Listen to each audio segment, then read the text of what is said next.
Henri L'Estrange. Henri L'Estrange, known as the Australian Blondin, was an Australian successful funambulist and accident-prone aeronautical balloonist. Modeling himself on the famous French wire-walker Charles Blondin, L'Estrange performed a number of tightrope walks in the 1870s, culminating in 3 walks across Sydney's Middle Harbour in 1877. He remains the only tightrope performer ever to have walked across a part of Sydney Harbour.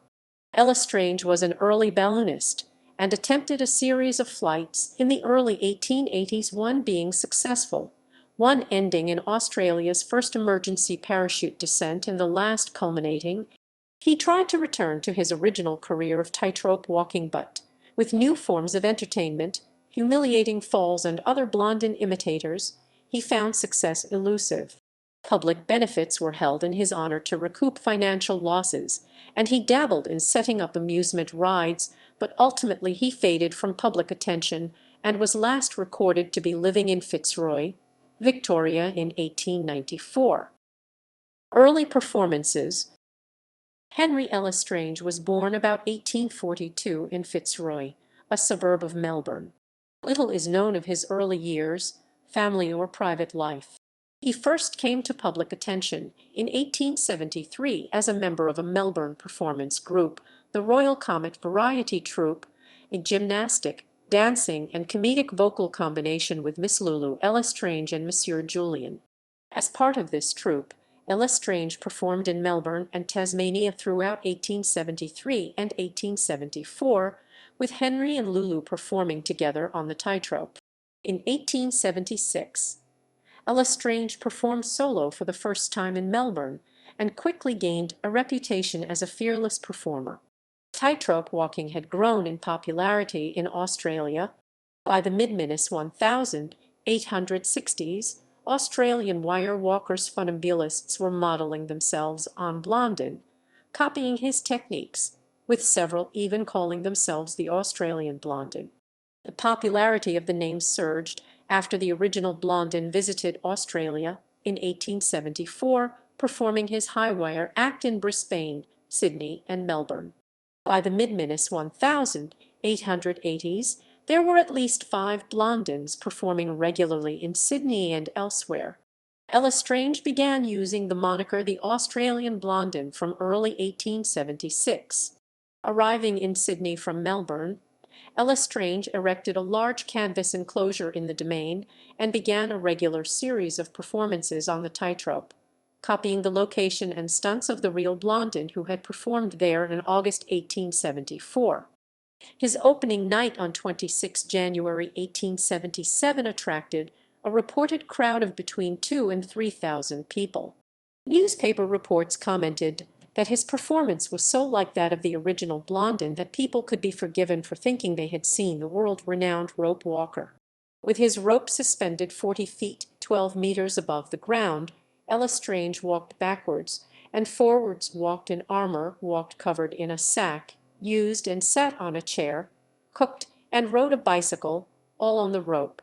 His show also included a fireworks display for the public's entertainment.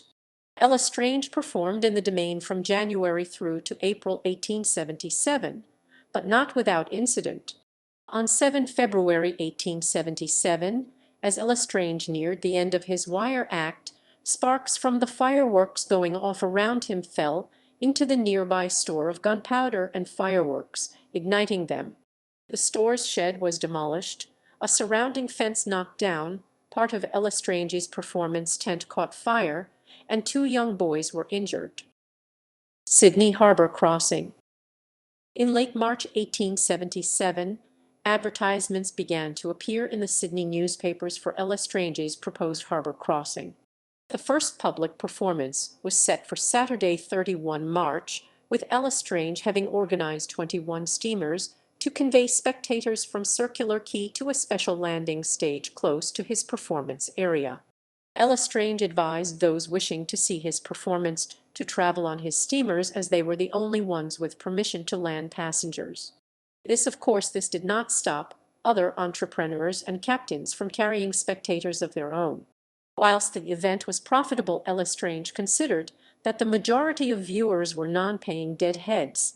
Prior to the public performance, L'Estrange undertook the crossing for a select audience including members of the press.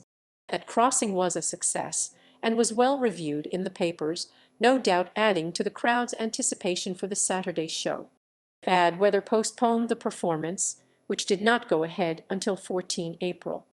At 1 o'clock on Saturday, 14 April, the steamers began leaving Circular Quay, conveying 8,000 of an estimated 10,000 strong crowd to Middle Harbour, a large crowd considering the alternative attractions that day of Sydney Royal Easter Show, known then simply as the Exhibition, and horse racing. The remainder were reported to be walking from St. Leonard's, with a toll being collected along the way. Spectators clambered up the sides of the bay for vantage points, while hundreds more stayed on board steamboats, yachts, and in rowboats below. The rope was strung across the entrance to Willoughby Bay, from Folly Point to the head of the bay, a reported length of 1420 feet 430 m, 340 feet 100 m above the waters below. The distance meant that 2 ropes were required, spliced together in the center, to reach the other side, with 16 stays fixed to the shore and into the harbour to steady the structure. Everything being ready, precisely at 4 o'clock L'Estrange come out of his tent on the eastern shore dressed in a dark tunic and a red cap and turban. Without hesitation or delay he stepped onto the narrow rope. As has been before stated, the rope is stretched across the harbour at a great altitude, the width apparently being 300 yards. At the western end it is higher than at the eastern, and as the weight of the rope causes a dip in the center, the western end is at a considerable incline. Starting off amidst the cheers of the spectators, L'Estrange walked fearlessly at the rate of 80 steps to a minute across the rope, until he reached a spliced part near the center, some 20 feet in length, which he passed more deliberately. Then he stood on his right foot, with his left resting against his right leg. This feat being safely accomplished, he dropped onto his knee and afterwards sat down and waved his handkerchief to the crowd of spectators. Next he lay on his back along the rope. Resuming the sitting posture, he took out a small telescope and for a moment or two surveyed the onlookers, who warmly applauded his performances. Raising the balancing pole, he lifted one foot onto the rope, then the other, and continued his walk.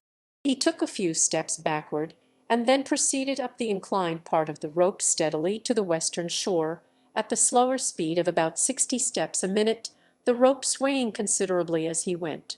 The remaining part of the distance was safely traversed, the last few steps being walked more quickly, and the intrepid performer stepped on terra firma amidst the enthusiastic cheers of the spectators, the inspiring strains of the bands of music, and the shrill whistling of the steamers. The successful crossing was greeted with enthusiastic cheers, the tunes of the young Australian band, the Albion Brass Band, and Cooper and Bailey's International Show Band, who had all come to entertain the crowds, and the shrilling of the steamers' whistles. L'Estrange soon reappeared in a small rowboat to greet the crowds, although many had already rushed the steamers to leave, resulting in a few being jostled into the harbour. While the Illustrated Sydney News proclaimed it a truly wonderful feat, performed with the greatest coolness and consummate ability, not all of Sydney's press were so enthusiastic. The Sydney Mail questioned the worth of such a performance beyond the profits made, commenting that it was a mystery to many minds why such large concourses of people should gather together to witness a spectacle which has so little intrinsic merit. There is nothing about it to charm the taste or delight the fancy. Despite the criticism, L'Estrange performed at least once. The same night he was guest of honour at a testimonial dinner held at the Victoria Theatre, where the young Australian band played the Blondin March, a piece composed specially by their conductor Mr. J. Devlin. He was presented with a large gold star, engraved with a scene of his latest triumph, the date of his public performance. Measuring 3 inches 76 mm across, it was scented with a 1/2-carat diamond and suspended by a blue ribbon. An illuminated address and a bag of sovereigns, collected from his admirers, were also given. L'Estrange thereafter took his show on the road, going first to Brisbane in May 1877, and reportedly afterwards to Singapore, England, and America. Ballooning. In April 1878, L'Estrange reappeared on the Australian scene with a new performance, gas ballooning. The first balloon ascent in Australia had been made in Melbourne in 1853, with Sydney following 5 years later in December 1858. The idea that people could be lifted from the ground to fly and return safely fired the imagination of the public, and the novelty of balloon ascents continued to draw large crowds through the 1860s and 1870s. No doubt the very real chance of disaster and injury added to the crowd's keen interest, as mishaps were not uncommon. L'Estrange came to Sydney with his balloon in November 1878, accompanied by reports of successful flights already made in India, and the Sydney Morning Herald offered a confident appraisal of L'Estrange's new venture. L'Estrange's balloon has been fitted with the newest applications, amongst others a parachute, which in the event of anything going wrong would prevent the too rapid descent of the aerial voyager. Another novelty is the fixing of bags of sand round the mesh which covers the balloon, the principle of which is that by emptying these, and so lessening the weight, the balloon will ascend. The process is chiefly intended to be an easy method of avoiding buildings. He is perfectly confident that he will prove successful in travelling amongst the regions of the clouds, and if so it will prove an agreeable variety after the many failures we have had.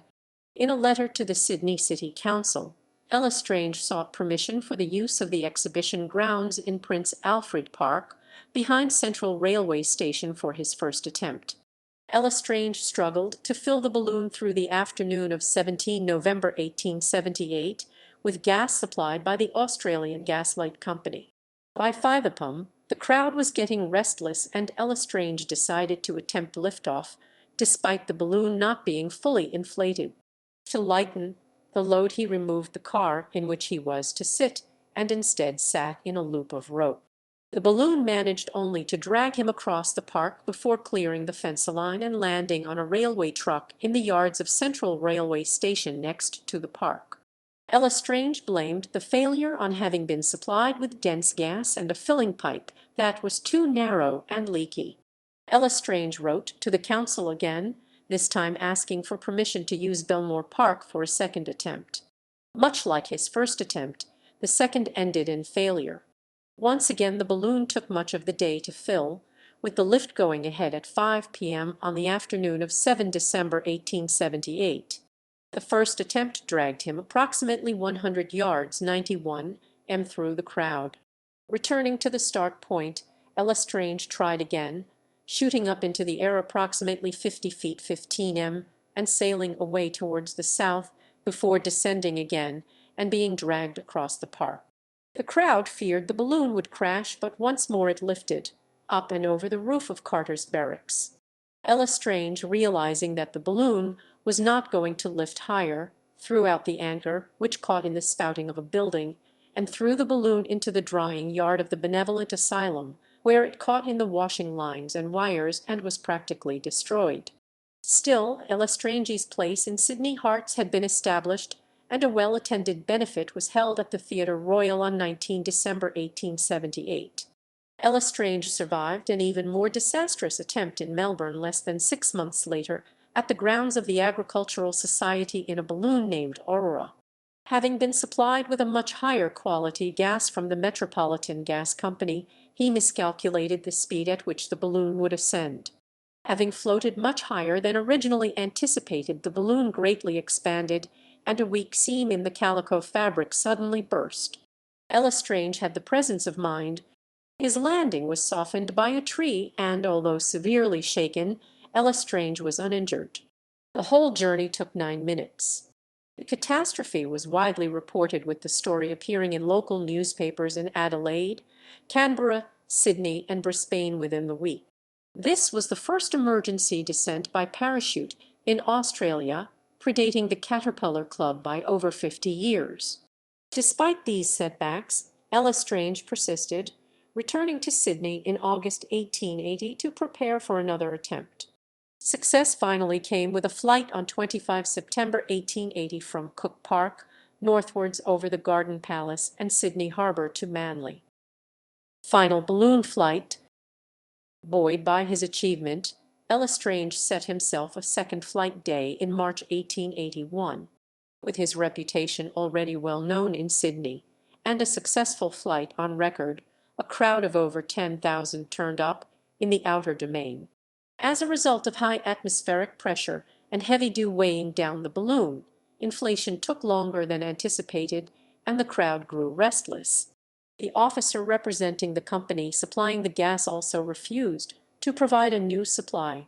L'Estrange was presented with what was described as a Hobson's choice: either to abandon the attempt and risking being seriously maltreated by the mob, or proceed heavenwards without the car, accepting the attendant risks of such an aerial voyage.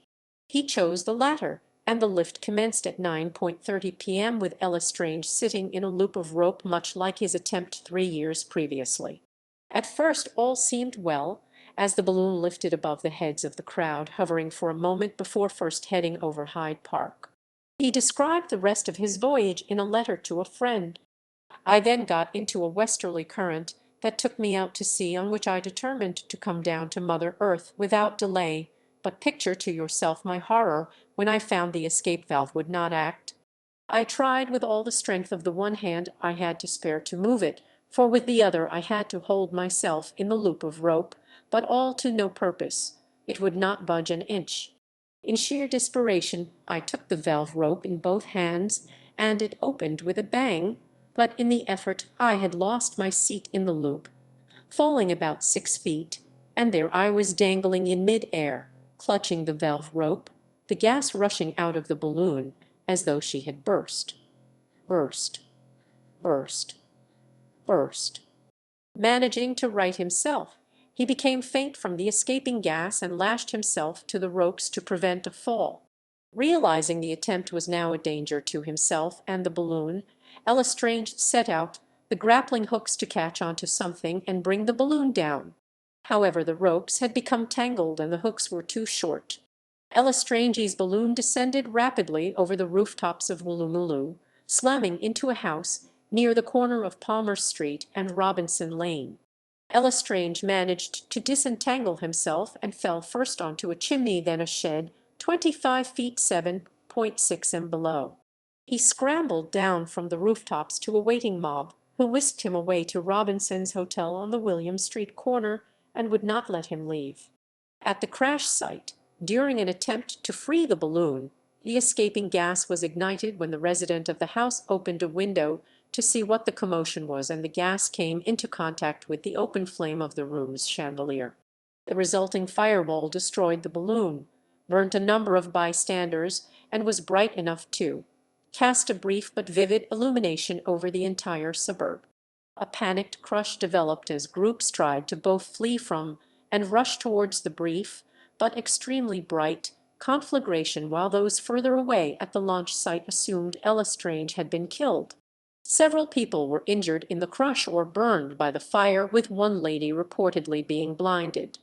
Although a Masonic benefit was held in his honor to try to recoup some of his financial losses, the fiasco spelt the end of L'Estrange's aeronautical career. Return to tightrope walking. In a change of direction in March 1882, L'Estrange applied to the Sydney City Council to establish juvenile pleasure gardens at the Paddington Reservoir. The fun park was to have a variety of rides, a maze, merry-go-round, and a donkey racecourse. L'Estrange proposed the park to be free entry, with all moneys being made via the sale of refreshments on site. While he was given permission, the park does not appear ever to have opened. Following the disastrous balloon attempt and the failed pleasure grounds, L'Estrange decided to return to what he knew best, tightrope walking. In April 1881, L'Estrange, given top billing as the hero of Middle Harbour, performed at the Garden Palace on the high rope as part of the juvenile fete, with other acrobats, contortionists, and actors. With proof of the continuing popularity of the rope act, he decided to return to his greatest triumph, the spectacular crossing of the harbour in 1877, which had still not been repeated. On 23 December 1882, L'Estrange advised the public that he would cross the harbour once more, this time riding a bicycle across Banbury Bay, close to the site of his original success. As with his previous crossings, steamers took the crowds from Circular Quay, although this time only 4 were needed, while another 600–700 people made their own way to the site. The ride was scheduled for 3 p.m. on 23 December, but delays meant L'Estrange did not appear until 6 p.m. Although the length of rope was over 182 meters, it was only just over 9 meters above the water. The stay wires were held in boats on either side, with the crews rowing against each other to keep it steady. L'Estrange rode his bicycle towards the center, where, with the rope swinging to and fro, he stopped briefly to steady himself, but instead, realizing he was losing his balance, he was forced to leap from the rope and fell into the water below. Although he was unhurt, it was another knock to his reputation. A repeat attempt was announced for the following weekend. Again, steamers took a dwindling crowd to Banbury Bay, where they found L'Estrange's rope had been mysteriously cut, and he cancelled the performance. The Daily Telegraph reported that many in the crowd, who had paid for tickets on the steamers, felt they had been scammed. Late career. With his reputation in tatters after the balloon crash and the attempted second harbour crossing, L'Estrange slowly slipped out of the public eye. In December 1883, he was reported as performing again on the high wire at the Parramatta Industrial Juvenile Exhibition. While his act attracted favourable publicity, his efforts were not received with the amount of enthusiasm they certainly deserved. In April 1885, a benefit was held for L'Estrange, again at the Masonic Lodge, like the one held after his balloon misadventure. It was advertised that the benefit, under the patronage of the mayor and aldermen of Sydney, and with Bill Beach, world champion sculler, in attendance, was prompted because L'Estrange had lately met with a severe accident. The nature of the accident is unknown, but it is speculated to have been a fall from his tightrope, explaining the end of his performances. His apparent decline in popularity may have been as much a reflection of the public's changing taste for entertainment as it was a comment on his act. By the time L'Estrange returned to Sydney to attempt his second harbour crossing in 1882, the city was awash with Blondin imitators performing increasingly dangerous, and probably illegal, feats. At least 5 were performing in Sydney from 1880 under variations of the title, from the young Blondin Alfred Roe to the Blondin brothers Alexander and Collins, the great Australian Blondin James Alexander. In 1886, L'Estrange again applied to the Sydney City Council for permission to establish an amusement ride called the Rocker in Belmore Park. The rocker consisted of a boat which, propelled by horsepower, gave the impression of being at sea. Permission was granted, but like his juvenile pleasure grounds, there is no evidence that it was ever erected. After this, L'Estrange slipped from view in Sydney. In 1894, Edwin L'Estrange, who a few years ago acquired some celebrity as the Australian Blondin, appeared in court in Fitzroy, Victoria having been knocked down and run over by a horse and buggy being driven by a commercial traveller. The driver was fined, and L'Estrange's injuries are not recorded. In popular culture, a children's book featuring L'Estrange's exploits, entitled The Marvellous Funambulist of Middle Harbour and Other Sydney Firsts, was published in 2015.